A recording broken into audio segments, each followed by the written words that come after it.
I grew up around Native American people, primarily the Cheyenne and the Crow. I remember coming home one day and we were going to go into one of the kids' teepees with his parents, and the mother said, "Take those shoes off, they'll make you sick." It was just strange why she would say they would make you sick. Well, I wouldn't have had a clue at that time. In simple terms, grounding is literally putting your bare feet on the ground. When you do that, you're in contact with the earth, and Mother Earth is endowed with electrons. And these electrons are literally absorbed through your feet. It's like taking handfuls of antioxidants, but you're getting it through the feet. Grounding means connecting to the earth to support the specific function of the organs of your body. It supports the body as a whole, but it specifically supports organ systems down to the tissues and the cellular function of the entire body. In 1960, we invented synthetic materials. The first thing we did was we put synthetic soles on the shoes. We started wearing sneakers. So it's the most common sense thing that we are organisms that live and grow and depend entirely on the earth while we're alive. And yet we have completely isolated ourselves from it. We're so disconnected that it becomes this weird thing if we actually slip our shoes off. 95% of people walk insulated on the earth. This was the single thing that happened that probably caused the proliferation of inflammation-related health disorders far and above anything else. This is so incredible. This is Nobel Prize material. I got involved in the cable industry in the early 60s. I first learned the need to ground cable signals as we were developing the industry. When you run a wire into the house, before you can go into the house, you have to ground the cable. I mean, you have miles of wire hanging up there in the air. If there's lightning in the air, it's going to hit the cable. And so what you want to do is create a path to ground for the lightning so that it doesn't enter the house or blow up the TV or create a fire. One day I was sitting at a computer and the computer kept crashing. I knew it was static electricity, so I put a piece of tape across my desk and grounded it. Then I realized in that process that the outlet wasn't grounded, so I fixed it so that I could get rid of the static electricity. And I didn't think too much about it. I walked outdoors and I sat on a bench. This tour bus pulled up, and it looked like they had just been to one of these outlet malls, and white Nike shoes were on sale. It just dawned on me. I asked the question. I said, I wonder if it's possible that humans are, we're no longer naturally grounded. I wonder if these shoes could be interfering with us. So that night, I went to the hardware store and I bought a roll of metal duct tape. And I just taped it across the bed. I threw a wire out the window and I had a ground rod outside. I connected to the ground rod on one side, connected to the metal duct tape that I had laid on the bed. So when I laid down on the duct tape, I was like grounded because it was connected to the earth. I woke up the next morning and I thought, holy cow, there's something going on here, because normally for me to go to sleep, I had to take Advil. So I tried to find out what I could. The internet was hardly anything. This is back in '99. Went down to the University of Arizona into one of their medical libraries, and there was nothing. And in fact, I even tried to find the cause of chronic pain. The cause of MS was unknown. The cause of arthritis, unknown. They didn't know. Nobody knew. So I thought, well, I'll go out to LA. I'll go to UCLA and ask them. They pretty much laughed me off campus. They said, you expect us to believe that somebody's going to put a nail in the ground, tie a wire around somebody's toe, and it's going to make them sleep better? I said, get out of here. Go away. You're nuts. So I ended up having to put together my own study, and we grounded 60 people, and the reports that came in were unbelievable. TMJ disappeared, PMS disappeared, inflammation reduced, pain. Everybody slept better. Found an anesthesiologist in San Diego, and he says, I don't think there's anything to what you're doing. This has got to be an anomaly here, but I'll entertain you. He says, I will prove that you're wrong. Now, we did the study. It's the first study that I did that was a legitimate study where we had quantifiable data. Then we decided, well, we're going to do a big study now. And we ended up attracting scientists, physicists. When they saw the study, everybody said, well, this is really pretty interesting. I didn't know anything about grounding. I had never heard of it at all, but I became a new mom, and I had my first child, and she had colic, and she cried and cried and cried. First thing I did, being a physician myself, was take her to the pediatrician, and remember distinctly leaving that pediatrician's office with a knot in my stomach, because the first thing they told me is, it's a baby, let him cry. Literally the only time I noticed that she wasn't in pain and the only time I could soothe her was when I was outside and I was barefoot and I had her in my arms. And every time we were outside, she relaxed. I noticed if I did use a stroller or if she was in a car, she was still in pain and uncomfortable. This is not placebo effect. Like, she had no idea if I was wearing shoes or not. She doesn't know that. I'm holding her either way. And I just slowly started realizing this child can only take a nap and feel comfort is if she was on my skin, held skin to skin, and I was barefoot. She'd be dead asleep, and if I stepped in the house and took both my feet off the ground, she would wake back up and the pain response would come back. And I didn't know what it was called, and I didn't at that time feel comfortable thinking about using it in my conventional medical practice, but I just knew that this is what I'm gonna do to help my child. I was working with a mentor of mine, and she recommended that I ground my energy.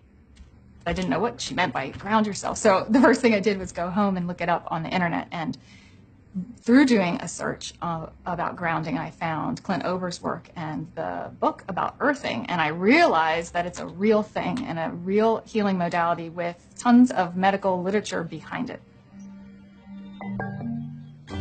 I first learned about grounding maybe 12, 13 years ago through one of the trainers for the Tour de France team from the U.S., and he was using it with many of their athletes and with surprising results. And I think that surprising best summarizes my response to it because it didn't seem to make sense.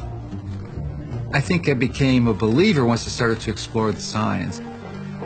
If you take a microscope and you look at a piece of wood and you go down, down, down, all of a sudden there's nothing there. There's molecules, but they're not even connected. What's holding them together? What's the force that's holding everything together? Our body is electrical. This is all electronic equipment. The heart, the lungs, the brain. I mean, this is electrical equipment. It's all electrical. Everything is electrical. Unbeknownst to us, we live inside a battery. The surface of the Earth is charged negatively, and the ionosphere, which is a layer of the atmosphere about 60 miles up, which is ionized by the sun, meaning that the rays of the sun are so strong that they split the molecules into a positive charge and a negative charge.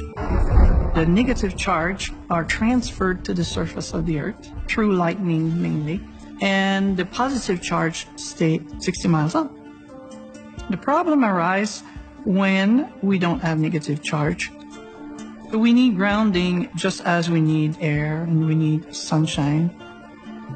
Stephen Sinatra, who was a cardiologist from back east, was attending a convention. We sat down with Stephen and told him the story of what I was doing. Now he said, well, if you're affecting pain, he says, you need to be researching inflammation. You don't have arthritis, you don't have cancer, you don't have all these health disorders. What you have is chronic inflammation. We have so much inflammation in the body, and it comes out in illnesses.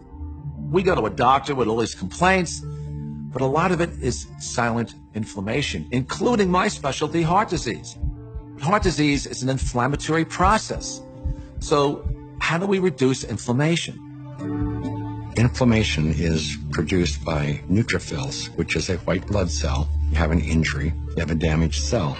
And so these white blood cells come over and they encapsulate the damaged cell and they release reactive oxygen species, which rip electrons from the damaged cell and that destroys the damaged cell. If there's not enough free electrons there to reduce the remaining radicals, they're going to steal an electron from a healthy cell and in the process damage it. Then the message goes out to the immune system, and another neutrophil does the same thing, eliminates that cell, and then you end up with a chain reaction. ATP is short for adenosine triphosphate. It's the energy currency of the cell. So we're bioelectrical beings. That's the currency of our body. That's how it works. That's how we run our biological systems, is by generating this electrical energy that's transferred. And when we connect to the earth through a conductive surface in some way, there's a transfer of electrons that slowly go into our body. In situations where we are insulating ourselves from this surplus of electrons into our body, we're going to get the absolute opposite. So instead of having low levels of inflammation and a thin blood, we'll have thick blood that's more likely to clot, and our levels of inflammation tend to increase. You could take anybody who has chronic pain. It doesn't matter who they are. It doesn't matter what's wrong. And ground them, and you're going to have a significant reduction in pain. You're going to stop the oxidation or the inflamed portion. That stops almost immediately. Then the body can heal and return to normal. And healing generally is improved by 60-70%. If inflammation is the cause of all these health disorders, then I know that not grounding is the cause of inflammation, because if the body is grounded, you can't have inflammation. Can we measure the effects reproducibly? The answer to that is yes. We now have 20 studies. There's 21 published studies in the medical literature on earthing and grounding. And this is peer-reviewed stuff. In simple terms, what earthing does is literally it quenches the fires of inflammation. And if inflammation is the source of all root illnesses, including Alzheimer's disease, cancer, heart disease, diabetes, I mean, the list goes on and on. If you can impact inflammation and, squelch it, kill it, stop it, we're going to be healthier beings. So, why hasn't it caught on in mainstream? I can only say it will. There's a well-established, traditional, conventional system that relies on expensive intervention. So they'd like to perpetuate that, and they're not too interested in having some competition coming in for a lot less expensive to sort of sabotage their profit levels. Because their goal isn't to help humanity. Their goal is really, as corporations, is increase their profit. The question becomes, how much of an influence has lack of grounding been in the epidemic of disease that we have? Is this grounding a factor? The light switch went on, and I thought, we're doing things completely backwards here. A typical day for a child is completely ungrounded. Most children wake up sleeping on a bed that was not grounded in a house or a building or on a floor that was insulated from the earth. And then they go immediately into a classroom that's insulated. And even on recess, in the recess period, they go outside and are literally fenced in and are paved with asphalt. And then they have after-school activities, which are either indoors or if they're outdoors, they are literally required to wear protective gear. Even if they're exercising for 2 hours after school, 100% disconnected from the earth. And then they go home and they go inside and they eat dinner and they do homework all hours of the night, and then they pass out in an ungrounded bed. So that's a 24-hour period of time completely ungrounded, and that goes on day after day after day. There's a resistance to integrating novel thoughts, and many times new ideas aren't implemented until the people who hold the counter opinion die. The good thing about grounding is that you don't need a doctor to tell you to do it. You do not need a physician to recommend it to you. You can try this anytime. It is your birthright because you live on the earth. I ground every day. Hey, I want to be connected to the earth as much as I can. I would say about 95% of the day I am grounded, because I believe it's just a no-brainer. Go outdoors, take your shoes off, stand barefoot on the earth, or sit on the earth, put your feet and your hands on the earth, and you will instantly notice the pain and inflammation begin to drain from your body. I got my life back is probably the most common refrain that I hear. Thank you, I got my life back. I got my life back.